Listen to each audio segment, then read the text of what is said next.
ఈ రాష్ట్రంలో ఇప్పటికీ 15 నెలల కాలంలో 1,63,000 కోట్లు అప్పు చేసింది ఈ ప్రభుత్వం అధ్యక్ష.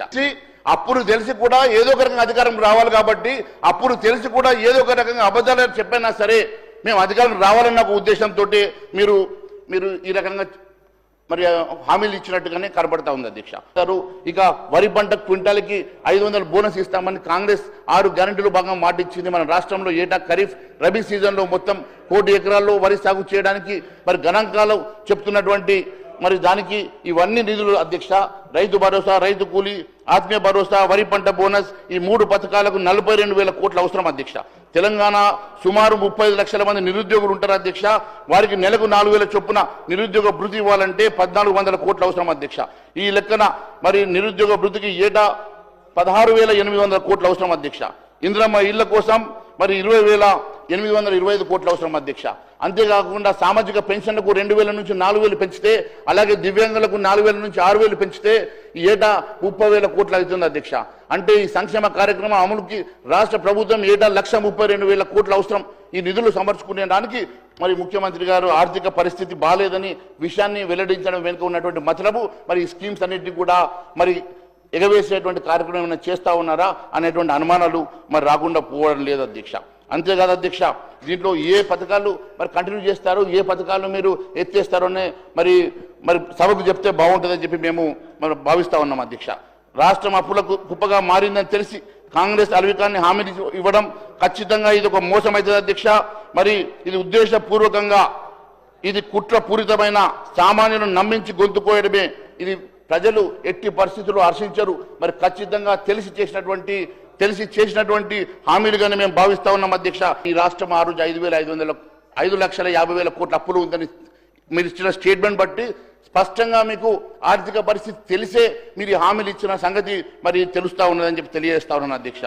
అత్యధికంగా ఏ ప్రభుత్వం చేయనన్ని ఉద్యోగ అవకాశాలు కల్పించినటువంటి భారతీయ జనతా పార్టీ కాబట్టే భారతీయ జనతా పార్టీని 3వ సారి అధికారంలో ప్రజలు తెచ్చుకున్నారు అధ్యక్ష. మేము ఎప్పుడు తప్పుడు హామీలు చెయ్యం అధ్యక్ష.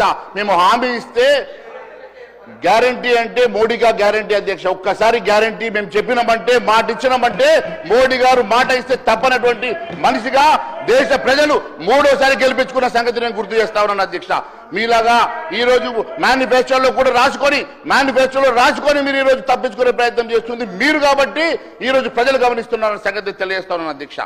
మరి దళిత బంధు కోసం, గిరిజన బంధు కోసం, బీసీ బంధు కోసం మీరు ఇస్తామన్నటువంటి 12 లక్షల రూపాయలు కుటుంబానికి ఇస్తామన్నటువంటి డబ్బు ఎప్పటికల్లా సమకూరుస్తారు, ఏ రకంగా సమకూరుస్తారు అది కూడా తెలియజేయాల్సిన అవసరం ఉన్నది అధ్యక్ష.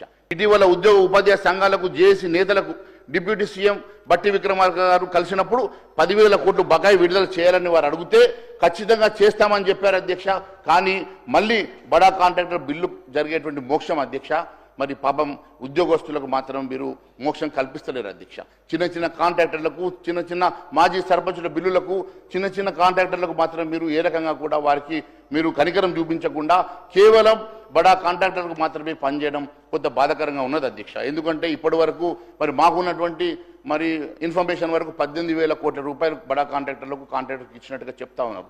కానీ కేవలం 1,000 కోట్ల రూపాయల్లో పూర్తిగా చిన్న సర్పంచుల పేమెంట్స్ కూడా మీరు ఆపడం అనేది కొంచెం బాధాకరంగా ఉంది అధ్యక్ష. అది మీ ద్వారా వారి దృష్టికి తీసుకొస్తా ఉన్నాను అధ్యక్ష. ఇక లిక్కర్ ద్వారా అధ్యక్ష గత ఏడాది 20,000 కోట్ల వరకు రాబడి వస్తుంది అనుకుంటే 25,000 కోట్ల పైగా ఆదాయం సమకూరింది అధ్యక్ష.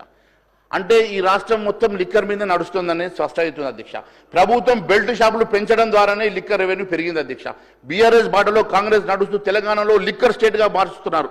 ఇప్పుడు లిక్కర్ రెవెన్యూ మరో 2,000 ఇంకా పెరుగుతున్నట్టుగా ఈ అంచనాలో చూపిస్తున్నారంటే బెల్ట్ షాపుల్ని మీరే పెంచి పోషిస్తున్నారు. బెల్ట్ షాపుల ద్వారా లిక్కర్ని మరి పెంచి పోషించడమే కాకుండా లిక్కర్ పెంపకాలు పెంచుతూ ఆదాయం వెంట పడ్డారంటే ఇది చాలా బాధాకరం అధ్యక్ష. ఈ రాష్ట్రంలో 27,000 కోట్ల రూపాయలు కేవలం లిక్కర్ ద్వారా వచ్చేటువంటి ఆదాయం మీద ఆధారపడుతుండడం చాలా మరి బాధాకరం అని చెప్పి తెలియజేస్తా ఉన్నాను అధ్యక్ష. మొన్న చెప్పినట్టుగానే ఇందాక చెప్పినట్టుగానే తెలంగాణలో ఈ అప్పుల పాపంలో ఇద్దరు భాగస్వాములు, మొదటి ముద్దాయి టీఆర్ఎస్ అయితే, రెండో ముద్దే కాంగ్రెస్ అని చెప్పాము అధ్యక్ష. ఆ మాట కట్టుబడి ఉన్నాం అధ్యక్ష. ఎందుకంటే తెలంగాణ బీఆర్ఎస్ వాళ్ళు తెలంగాణ తెచ్చింది తామే అంటే ఇచ్చింది తామే అంటూ కాంగ్రెస్ వాళ్ళు చెప్పుకుంటున్నారు. కానీ వాస్తవం ఏమిటంటే తెలంగాణ తెచ్చింది సకల జనులు, ఇచ్చింది పార్లమెంటు. అయితే తెలంగాణను అప్పుల్లో ముంచింది మాత్రం బీఆర్ఎస్ పాలనని. అందుకే తెలంగాణ ఈరోజు అప్పుల కుప్పగా మారి అప్పుల పాపంలో మొదటి ముద్దాయి బీఆర్ఎస్. ఇప్పుడు కాంగ్రెస్ సర్కార్ కూడా అదే బాటలో నడిస్తే రేపు మీరు కూడా రెండో ముద్దాయిగా మారేటువంటి అవకాశం ఉంది. కాబట్టి బీఆర్ఎస్ బాటలో కొత్త రుణాలు తెస్తూ తెలంగాణ అప్పుల ఊపులో నెడుతూ కాంగ్రెస్ మరి రెండో ముద్దగా మారుతున్న సంగతి నేను గుర్తు చేస్తా ఉన్నాను అధ్యక్ష. అప్పులు పెరుగుతున్నాయని, ఆర్థిక పరిస్థితి బాగోలేదని సాకులు చెప్తూ ఇచ్చిన హామీలను అమలు చేయకుండా కాంగ్రెస్ ఎగగొట్టే చూస్తే మాత్రం ఈ పార్టీని అధికారం కొనసాగే నైతిక అర్హత ఉండదు, ప్రజలు క్షమించరని చెప్పి తెలియజేసుకుంటూ ఇచ్చిన అవకాశానికి ధన్యవాదాలు తెలియజేస్తాను.